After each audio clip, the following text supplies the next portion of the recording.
Now, you said that twice where it's the students who make all the discoveries, which just, I have to ask you, so what's your job then? No, that's quite true. And really what I try to do is to provide the resources, bring a group of people together that each knows how to do different things and help them to interact and promote that interaction and then kind of stand out of the way. The research really goes from the bottom up. Hi, everyone. I'm Jim Ryan, the president of the University of Virginia, and I'd like to welcome all of you to the latest episode of Inside UVA. This podcast is a chance for me to speak with some of the amazing people at the university and to learn more about what they do and who they are. My hope is that listeners will ultimately have a better understanding of how UVA works and a deeper appreciation of the remarkably talented and dedicated people who make UVA the institution it is. Today's guest is Dr. Bill Petri, Vice Chair for Research in the UVA Department of Medicine, a chaired professor of infectious disease and international health, and the head of the Petri Lab. Bill, it's a real honor to have you here. Jim, thank you so much for having me. I'm really excited to have the chance to talk with you. So you are a world-renowned infectious disease expert with over 400 publications and 20 patents. You are the recipient, rightly so, of numerous accolades, including inclusion in multiple medical honor societies and the Thomas Jefferson Award for Excellence in Scholarship, which is the highest award given to UVA faculty. You have made significant contributions to global health, which has meant traveling the globe in order to do your research. You've been a mentor to many. You are a husband and proud father of 5 children. You play the trombone and you run marathons. So my first quick question is, how in the world do you do all of this? Everything is fun. And so when you get to work with UVA students, discover new things, go running, raise a family in a beautiful community like Charlottesville, it all works. Well, I think you may be superhuman too, which probably helps. So I'm curious to go back to the beginning. I mean, you have had a truly remarkable career. How did you get started and how did you get interested in the field of research that you've been pursuing for decades now? I think I've always wanted to be a scientist. Like I was in elementary school during the race to the moon. And my godfather was actually the press officer for NASA, so I got to meet Scott Carpenter. And my father was a chemical engineer, and so I always knew I wanted to be a scientist. And then there was a wonderful program at NIH that put high school students into the labs at NIH. And my older sister did that, then I did it, my younger sister did that, and all 3 of us now are physician scientists. And so we learned that we both wanted to be doctors and care for people and also do science. And so it was really a remarkable opportunity for high school students. So where did you grow up? Did you grow up near NIH? Yeah, we grew up in D.C., yes, Okay. yeah, so just in the Chevy Chase part of Washington.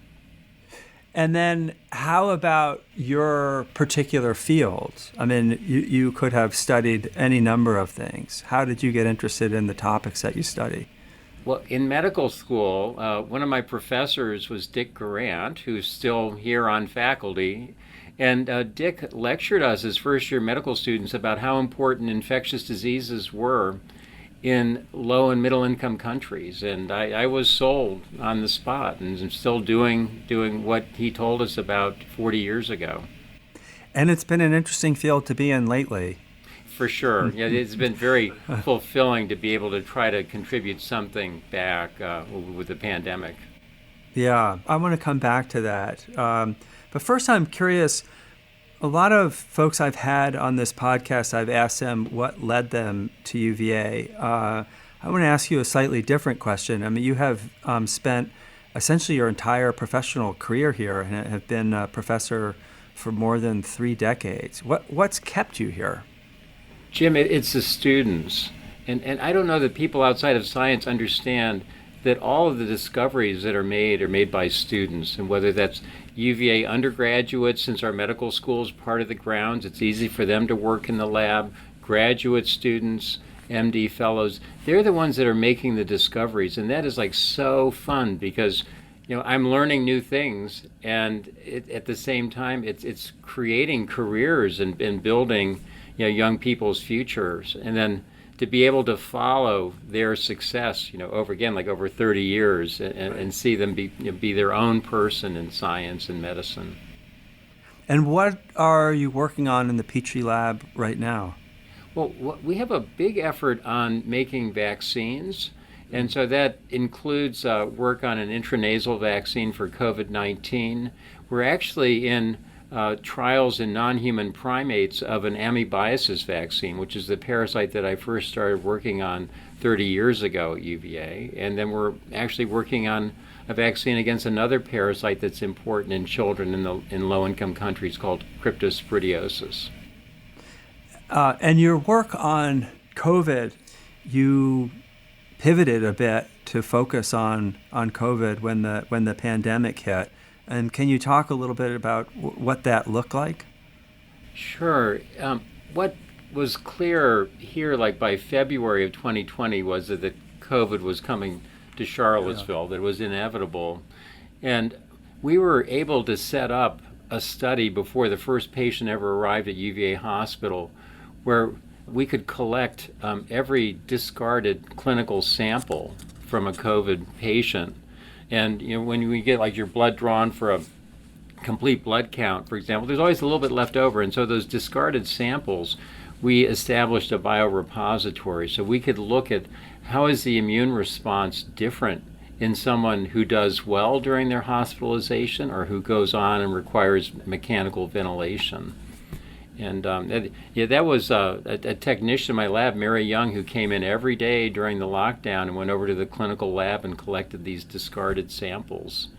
And then Allie Donlin, at the time, was a graduate student. She was studying another infectious disease with me. And she really courageously dropped what she was doing to work on COVID-19, including working with Barbara Mann in our biosafety level 3 lab at UVA, with a live virus in a mouse model before there was a vaccine. So it was like, very encouraging time where people really stepping forward to try to make a difference. And how unusual is it to see a vaccine developed as quickly as the vaccine for COVID-19 was developed? I mean, you had mentioned that you're working on a vaccine to address a disease that you've been studying for 30 years. I gather the time frame here was pretty remarkable. It's incredible. I literally am on year 30 of developing an amoebiasis vaccine, which is not unusual. The pace of scientific discovery and the contribution of science to COVID-19 is something I hope that we'll all remember 10, 20 years from now. That's everyone's investment in supporting research. This is not overnight, but it's 20 years of research on coronaviruses that came into play. Even from the original SARS epidemic in 2000, there was things learned about that spike glycoprotein that went into the design of the mRNA vaccines. And looking into your crystal ball, we are, at least locally, there's a lot of variation across the country and across the globe, obviously, but it looks like we're on the back end of the Omicron variant. What do you see ahead? We're going to be at the highest level of immunity in the United States ever because there's 250 million people who have been vaccinated in the U.S. 90 million have had COVID-19, unfortunately. And so you add those two numbers together, that's almost everybody in the U.S. has either been exposed or vaccinated. And I think the unknown is like how long will that immunity last? And will a new variant arise? And I think there's always the worry of a new variant because it only takes one person for a new variant. The Omicron, as you know, was one person who was chronically infected from 2020 until last November, someone who was immunocompromised that couldn't clear the virus. The same thing with the Alpha variant from the UK was a single individual. So I think that's always a risk, but I think that we're in for a very good period of time as we get into the spring just because of the very high levels of immunity. Right. So let me shift gears a little bit. You talked about the different students who work in your lab, and I wonder if this is related to the NIH grants that you've received, the T32 grants, which you've been involved in for quite some time. And I wonder if you could describe the programs supported by those grants. Sure thing. So a T32 is a grant from the NIH that supports training students and fellows, in this case in infectious disease. And the grant that I've been leading since 1996 was actually founded 50 years ago by Jerry Mandel, who was the original head of infectious diseases at UVA and is really kind of the father of this clinical specialty of infectious disease. And that was really nice because I didn't have a cold start. I was just like building on something that was already going very well. And the unusual thing about this training program from NIH, or T32, is that we are training side-by-side physicians with graduate students. And so we'll have like a research in progress where a graduate student will present their research and then a physician fellow will, or we'll have a journal club. And so that's unusual. And I think that that's really important because each discipline brings something different to science. The graduate students are experts in the approaches and understanding mechanisms of disease. The physicians understand like need for new knowledge for patients we don't know like the right thing to do, and so you bring them together. To me, like that's what drives me. That's what's so rewarding is seeing that work. And is that unusual to see that kind of collaboration? It is, unfortunately, and it's one of the nice things about UVA is that this is a very close-knit collaborative community in research. Because lab per lab, we're just as good as any place in the U.S. or in the world for that matter, but we're smaller and we're close together, and so it's easy like to have students learn new techniques in a colleague's lab, or for me to go and learn something. Yeah. So 20 patents. I'm curious about that, and do you have one that you're most proud of, and or that you could explain to us what it does? Sure. So one that we just filed just last week is by a graduate student, David Tyus.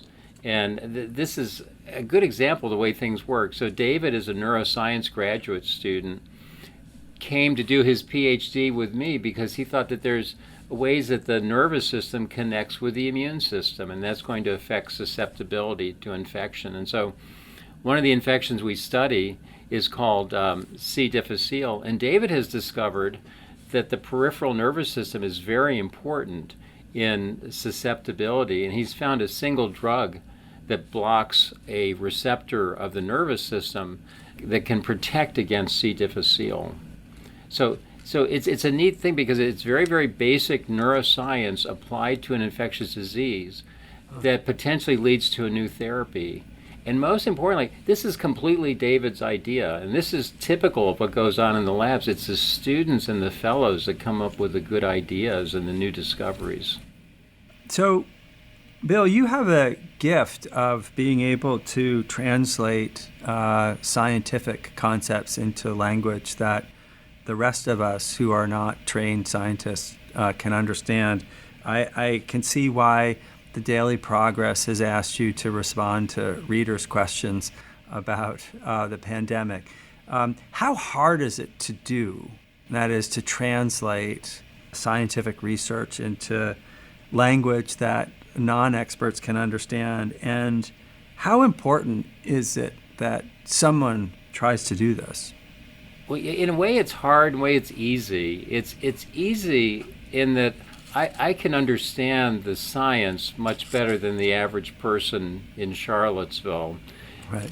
It's hard because to answer, they're really smart questions that I get from the Daily Progress. And so I've got to go into the literature and really understand it, so I'm telling people the right thing. And of course, that's one of the beauties of being a professor, is that every time you teach, you're learning more than the person that you're teaching. Right. So it's been a lot of fun being able to participate in lay education. And you think that, if one person gets vaccinated as a result of something I've written, that's a huge success. Yeah. So you have deep roots in Charlottesville and at UVA. I understand that you met your wife at UVA and were married in the chapel. Yes, one of the best decisions I ever made. So it's like, Mary Ann's like incredibly supportive of everything I do. And raising 5 children in Charlottesville is amazing. Last question about running.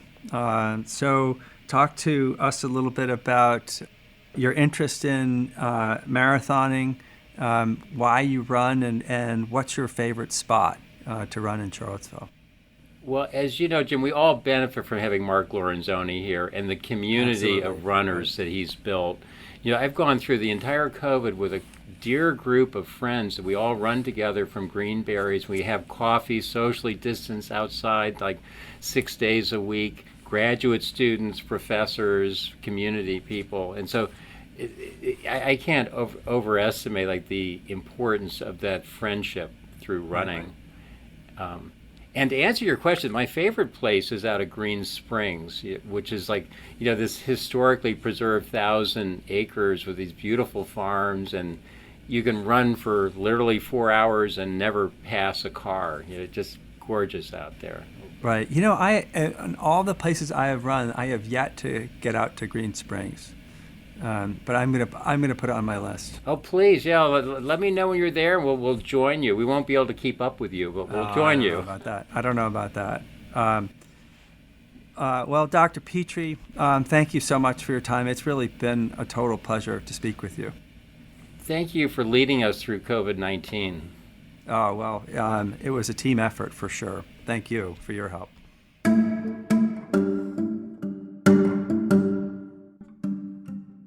Inside UVA is a production of WTJU 91.1 FM and the Office of the President at the University of Virginia. Inside UVA is produced by Mary Garner McGee, Brooke Whitehurst, Matt Weber, and Nathan Moore. We also want to thank Monica Shack, Athena Haney, and McGregor McCants. Our music is Turning to You from Blue Dot Sessions. Listen and subscribe to Inside UVA in Apple Podcasts, Spotify, or wherever you get your podcasts. We'll be back soon with another conversation about the life of the university.